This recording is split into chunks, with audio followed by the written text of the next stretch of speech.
We all kind of make this fundamental assumption about the law, right? That justice is completely blind, and the standard rulebook applies to absolutely everyone in the exact same way. But what if applying that standard rulebook actually led to less justice, not more? Welcome to today's Explainer, where we're going to explore Malaysia's special courts. This is a system where the legal framework literally reshapes itself to fit some highly specific, exceptional demographics. Okay, let's dive into this. Just think about it for a second. Who judges a kin, a child, or a soldier? I mean, if a child makes a terrible mistake, does tossing them into a standard adult prison really serve society?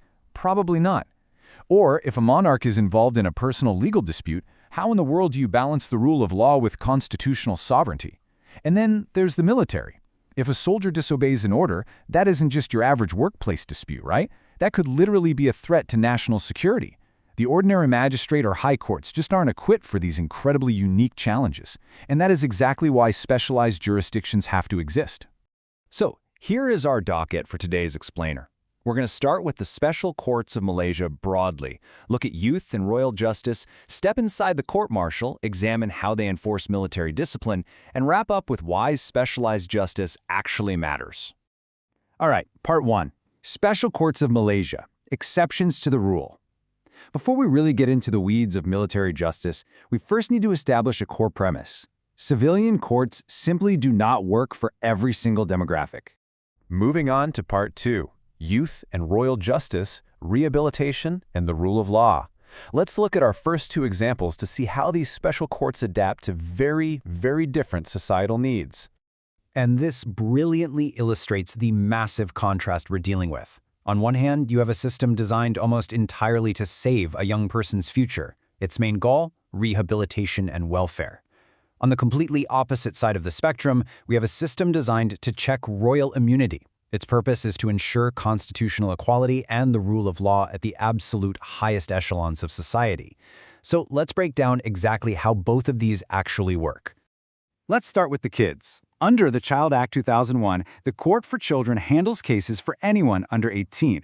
Though, quick side note, children under 10 actually aren't considered criminally responsible at all under the Penal Code. But take a look at how this court is put together. You've got two magistrates assisted by two advisors.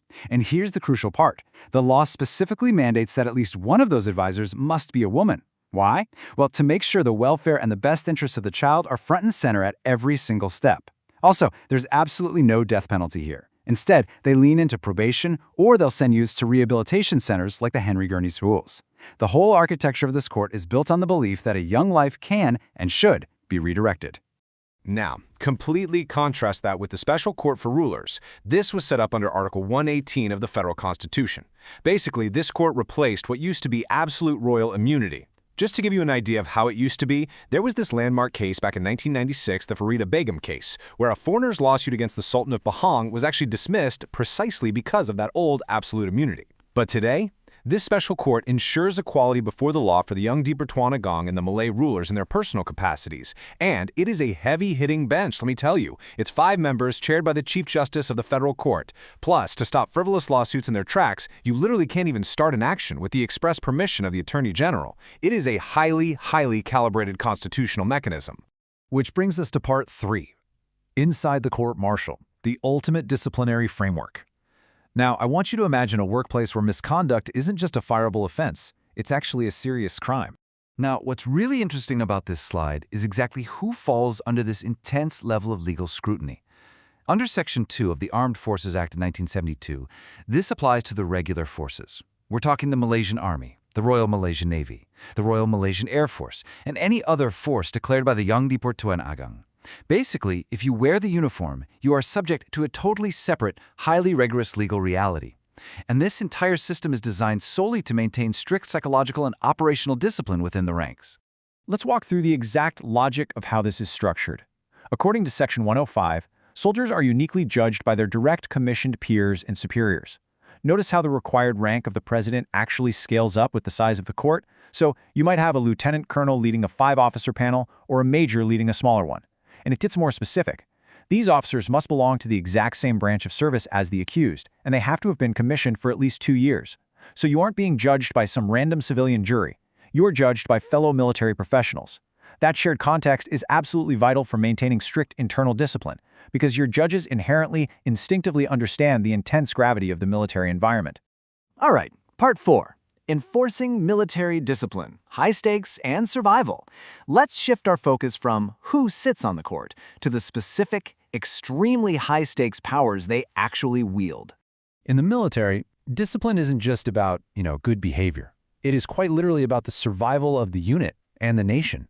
The offenses the court-martial handles, things like aiding the enemy, communicating with the enemy, misconduct during military operations, or offenses affecting military discipline and morale, they are vastly different from standard civilian law. You aren't going to find these in a normal criminal code. These offenses exist purely to maintain the operational survival and absolute effectiveness of the armed forces. Think about it. A breakdown in morale, or just one single act of misconduct during a critical operation, can cost lives. That is exactly why the law treats these infractions with the utmost severity. So, the crucial point is this maximum sentence right here, 14 years. 14 years is the maximum standard term of imprisonment the court-martial can impose for serious military infractions under the Act. Just let that number sink in for a second. It really puts into perspective the heavy stakes of military accountability and the intense pressure required to keep order in the ranks. And the punishments can escalate dramatically based on the severity of the threat to military discipline. On the lower end of the spectrum, the court can order the forfeiture of seniority or rank, which, make no mistake, is a devastating blow to a soldier's career. Moving up in severity, they can order outright dismissal from His Majesty's service. And at the absolute highest end of the spectrum, for the most catastrophic betrayals of duty, the court-martial actually has the authority to impose the death penalty. It's an uncompromising framework, dictated by the 1972 Act, purely to ensure absolute compliance and to maintain ironclad discipline. Finally, Part 5. Why Specialized Justice Matters. A Balancing Act. Let's move to and see how this builds, tying the royal, youth, and military courts together into one final summary of purpose. So, we've seen courts that protect vulnerable youth, and we've seen courts that hold monarchs accountable.